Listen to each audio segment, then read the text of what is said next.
pendengar, sekarang kita ada tamu spesial kedua untuk diwawancara ya. Yeay. Selamat datang di KBS World Selamat Radio datang. Indonesia. Terima kasih. Ya, silahkan boleh perkenalkan diri dulu. Halo, nama saya Anggi. Sekarang saya di Korea ini udah tahun kedua. Saya lagi sekolah S3 di Seoul National University. Asal saya dari Bandung.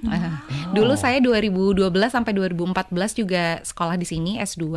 Tapi kemudian kembali ke Indonesia, kemudian baru balik lagi ke Korea tahun lalu. Wow, perkenalannya panjang, jelas dan padat ya. Dari Bandung juga, berarti bisa bahasa Sunda ya? Oh, sumuhan atau tiasa. Tiasa. Sunda 100% tulen. Gua nggak ngerti deh. Jadi di Korea totalnya berapa tahun ya, Mbak? Berarti kalau sama dulu Sama 2012 sudah 4 tahun ya? 4 Oh, tahun. 4 tahun. Wow, di SNU gitu ya pendengar ya, maksudnya yang si Jin aja tadi, wow kayak gitu. Gua nggak bisa ke depannya juga loh. Soalnya kan ya bisa dibilang universitas yang paling Hebat hits ya, di paling Seoul, hebat ya di Korea. Korea malah ya, bukan di Seoul ya. Betul. Iya. Ya kalau gitu, selain yang S3 itu, apakah ada pekerjaan lainnya kayak gitu? Nah, selain Iya. mahasiswa S3. Selain mahasiswa S3, kalau di Korea sih saya ya sekolah aja, kemudian juga Fokus sekolah. fokus sekolah, tapi sebenarnya di Indonesia saya ngajar di Universitas Padjadjaran di Jatinangor. Oh. Jadi itu kegiatannya memang karena dosen gitu, jadi harus sekolah terus kan. Nah, terus akhirnya sekolah S3 di sini gitu. Tapi selama di sini sih so far hanya sekolah aja fokusnya. Oh, fokus sekolah. Wow. Gua kalau lihat dosen kayak takut-takut gitu, tapi sekarang nyaman ya. Enggak kok, enggak serem kan? Dosen yang ramah. Bener Mbak tinggal lama di sini gitu kan, bisa Iya. dibilang gitu. Betah nggak sih tinggal di Korea? Betah banget sih kalau saya ya. Oh, daripada Indonesia. Ya ada sebenarnya ada plus minusnya lah ya pasti ya. Cuma kalau misalnya kayak di Bandung apa-apa tuh lebih gampang, terutama dari makanan gitu. Cuma kalau di sini kayak kita harus nge-effort banget ya. Setiap mau makan, misalnya kita kayak kangen pengen makan apa harus bikin gitu. Kalau di Indonesia kan tinggal beli, tinggal pesan Betul, gitu. betul. Tapi kalau di sisi lain sih nyaman ya tinggal di Korea gitu, karena ya fasilitasnya lengkap dan lain-lain. Oh ya betul. Bener-bener. Ya kalau itu bisa jelasin apa aja kesulitan sebagai mahasiswa S3 di Korea? Aduh. Iya pasti banyak ya. Itu juga sebenarnya kalau pas baru mulai tuh dulu awal-awal tuh kayaknya ada lah tiap minggu pasti kayak mental breakdown ya, nangis gitu, kayak ngapain sih gue kesini gitu kan. Pulang aja Pak ya, kayak gitu. Iya gitu, kayak kenapa sih harus balik lagi ke Korea, padahal dulu tuh kayak pas S2 tuh kayak udahlah pokoknya kapok nggak mau lagi sekolah di Korea kan, ini capek banget. Gila, dulu tuh kayak bisa lulus tuh kayak ya ampun lulus juga akhirnya gitu. Terus kayak ternyata rasa traumanya udah hilang, akhirnya balik lagi gitu. Cuma kalau tantangan yang paling berat sebenarnya kalau sekarang sih termasuk bahasa ya. Karena kan kalau dulu saya kuliahnya tuh pakai bahasa Inggris. Nah, kalau sekarang itu mayoritas 80% perkuliahan pakai bahasa Korea gitu. Jadi yang paling Padahal S3 ya? S3. emang Tapi karena jurusannya ini apa sih? Department of Education. Jadi memang salah satu yang paling tua ya di SNU sendiri gitu, termasuk yang masih tipikalnya masih apa ya, mungkin tradisional. Jadi kayak the real SNU gitu loh, maksudnya kayak masuk tuh kayak nggak bisa lah kayak kita kalau dulu di teman-teman S2 tuh kan banyak orang asing, jadi kayak santai aja nyapa nama segala macam. Kalau sekarang tuh jadi semua orang jadi sansengnium gitu kan. Jadi beneran tipikalnya memang mungkin dari culture jadinya ya, karena budayanya masih yang typical department yang tradisional, jadi budaya bahasa itu yang paling menantang gitu. Emang ya bahasa Korea kan susah banget. Susah banget. Pengen nangis. Jadi berkaca-kaca nih. Jadi gitu ya. Wah, S3. Soalnya kirain gue tuh S3 kan maksudnya lebih tinggi ya. Jadi Ya kayak makanya kirain justru pakai S3 Inggris. pakai Inggris gitu ya.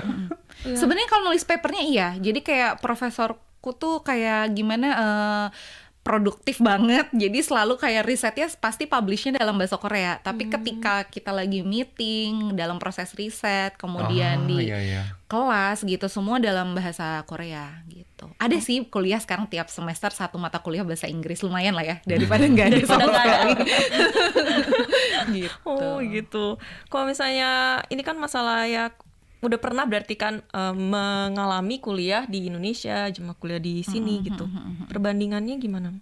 Perbandingannya mungkin tahu juga ya Enbi sama Jinu, kalau di Indonesia belajar tuh lebih kayak belajar emang harus keras tapi nggak sekeras mahasiswa Korea. Kayaknya kalau di Korea tuh culture kuliah atau misalnya belajar tuh kayak bagian dari hidup yang sangat penting gitu. Jadi kayaknya yang lain tuh mengalahkan lah prioritas kita buat belajar. Mungkin itu yang dibedakan. Kayak misalnya kayak budaya perpustakaan. Kalau di Indonesia kayaknya perpustakaan tuh bukan tempat favorit buat nongkrong ya. Kalau di Korea tuh kayaknya ya ampun, Sabtu Minggu pun perpus penuh. Oh ya, Gitu. emang. Itu yang beda banget kayaknya ya. Sampai kaget juga sih dulu kayak, hah, Sabtu Minggu ke perpus? Yang bener aja loh gitu. Tapi itu beneran gitu. Kalau di sini orang-orang kayaknya belajar tuh serius banget. Oh. Ya dari dulu gua tuh pikir perpustakaan tuh itu pinjam buku terus kembaliin. Iya. Tapi ternyata semua belajarnya di sana ya. Iya. Bener-bener. Oh gitu. Wow. Iya. Jadi kalau gitu apakah ada kesibukan yang lain di luar studi S3-nya di Kalau di Korea mungkin kalau ngurus anak lah ya, ngurus anak sama Oh. ngurus rumah. Dia Itu lu kesibukan lagi yang ngurus lain. anak. By the way, kita belum ngomong ya. Oh. Kalau Mbak Anggi ini adalah istri dari DJ di KBS Radio. Oh ya, DJ Alvin Siapa ya? Mas Alvin, Mas DJ Alvin. Alvin. Oh, Kenal nggak? Kenal nggak? denger ya. Mungkin yang mana ya? Yang kayak apa? Yang kayak siapa tuh namanya Soji Sop itu bukan ya? Oh. Terus Iya, ada satu lagi nih DJ yang Halusinasi. kayak Bak Bogom di sebelah lu sekarang ini. Oh iya bener-bener. Nggak kenal. Iya, jadi sibuknya gitu sibuk ngurus. mengurus anak. Betul. Itu susah nggak sih, Mbak? Maksudnya Itu juga challenging banget ya. Mungkin salah satu yang berbeda dengan dulu ketika single, ketika sekolah S3 itu adalah balance antara kita professional performance sama di rumah, karena kan maksudnya tanggung jawab juga ya sebagai ibu gitu, sebagai istri. Jadi mungkin balance antara kapan harus ngurusin rumah, kapan harus ngantar anak ke Orinichip, kapan harus kuliah gitu kan. Dan karena corona ini jadi spesial banget sih setelah COVID, karena kan banyak nggak bisa masuk Orinichip, kita kuliah juga di rumah. Jadi beneran kayak di tengah-tengah kuliah tiba-tiba ada anak masuk terus Ganggu. Kesenin gitu, hello professor, kayak gitu tuh kejadian. Ya itu sih. jadi gitu ya. Emang ya begitulah mengurus anak ya, Jin ya. Terus ada nggak sih momen yang nggak bisa dilupakan di tahun ini? Tahun ini kan bisa dibilang tahun yang paling susah ya. Iya, kalau momen yang paling nggak bisa dilupakan apa ya? Sebenarnya mungkin sepanjang tahun ini tuh kayak yang rada-rada setahun ini tuh kok cepet banget kerasanya, karena kita nggak bisa kemana-mana Nggak sama ngapa-ngapain. sekali, iya kan? Betul. Kayak beneran kayak paspor nggak kepake juga Iya. gitu. Oh Terus ya itu paling paspor sedih gua di loh. mana sedih banget ya kan gitu. Cuma mungkin alhamdulillahnya sih aku sempat pulang ke Indonesia bulan Februari. Kebetulan adik ipar tuh nikah. Dan kita nggak nyangka sama sekali bahwa pas nyampe Korea itu bakal langsung tinggi banget kasusnya. Jadi pas pulang ke Indonesia belum ada kasus, terus keluarga tuh pada panik. Udah nggak usah balik lagi ke Korea, di Korea banyak gitu kasusnya. Cuma kan kita Bener-bener. nggak bisa ya, harus kembali karena mau kuliah. Pas nyampe sini selang berapa minggu di Indonesia kasusnya tinggi banget. Iya. Iya. Gitu. Malah Jadi lebih mungkin parah itu Betul. ya memorable juga sih, kayak diingat-ingat. Untungnya masih sempat bisa pulang. Nggak ada yang tahu kan sekarang kita susah banget untuk pergi ke Indonesia gitu. Benar. Iya, gue kayak di reject gitu loh. Ya sebenarnya bulan depan gue tuh mau pulang ke Indonesia sebentar, tapi di reject. Iya, udah orang asing di reject. Lebih sedih mana sama orang Oh, asli, iya, tapi iya. juga udahlah nggak usah masuk dulu gitu kan. Bener-bener. Aduh, sedih banget. Dan kalau gitu terakhir apa harapannya untuk tahun 2021? Harapannya kayaknya pasti sama ya sama kebanyakan orang di dunia ini, pengen banget pandemiknya segera berlalu, kita bisa kembali kayak menjalani hidup yang normal lagi. bisa pergi kemana-mana tanpa perlu was-was, nggak harus pakai masker kemana-mana Ya, terus ini susah menerus. nafas nih. Iya, terus ya mudah-mudahan kalaupun nanti ada vaksin ya vaksinnya bisa cepat dipakai dan efektif gitu. Iya. Ya intinya gitu aja sih yang paling penting, sehat-sehat semuanya. Betul, betul. Aduh, makasih banyak ya udah Iya. mampir. Makasih banyak juga ke udah studio diundang. kami di KBS World Radio. Semoga tahun depan semua yang diinginkan bisa tercapai ya. Amin amin. Nanti kapan-kapan datang lagi Sama-sama. main-main sama anaknya juga ya. Oke, boleh. Iya. Kita namanya Batagor Family. Oh, Batagor Family. Anbi tahu Batagor ya?